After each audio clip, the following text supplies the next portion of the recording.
Cela faisait un moment que Chantal n'avait pas rempli ce questionnaire. Interpellée par un SMS que lui a envoyé l'établissement français du sang de Martinique, elle a décidé qu'il était temps de revenir faire un don. Ça fait pas mal, il n'y a pas de souci, on est tranquille, on est bien accueillis. Il faut penser à tout ça, à tous les appels qu'on entend et au sang dont on peut avoir besoin, tout simplement. On est en bonne santé, on peut donner à ceux qui en ont besoin.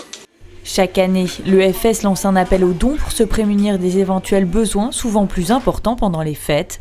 Malheureusement, ces dernières semaines, les donneurs se sont fait plutôt rares. C'est quand même une période où on a aussi beaucoup d'accidents de la route. Donc on essaie de faire des réserves de sang pour pouvoir répondre éventuellement à une augmentation des transfusions sanguines, éventuellement suite à des accidents de la route.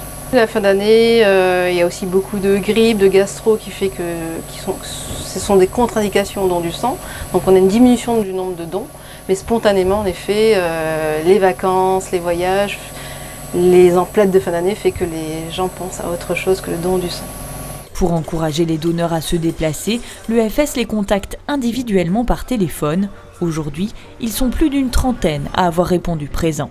Je me dis que ça peut être un prochain mois ou n'importe qui sera dans le besoin et pourquoi pas, je peux donner, donc je donne.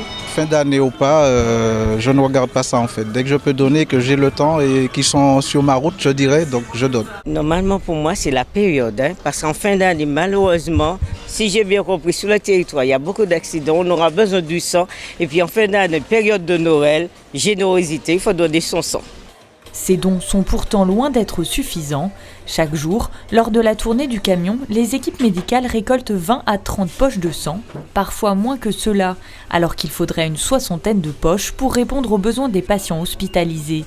L'EFS n'a pas d'autre choix que d'importer du sang, souvent incompatible avec les groupes sanguins des Antillais. On est issu d'un métissage entre l'Europe et l'Afrique et qui fait qu'on a des groupes sanguins qui ne sont pas forcément compatibles ni avec les Européens ni avec les Africains. Et ici, vu qu'on n'est pas autosuffisant, on est un petit peu embêté puisqu'on ne peut être transfusé souvent que par un sang antillais. Le sang récolté permettra de soigner les hémorragies en cas d'accident, d'opération ou parfois en cas de saignement intense lors de certains accouchements, sans oublier les enfants drépanocytaires pour qui ces dons sont d'urgence vitale.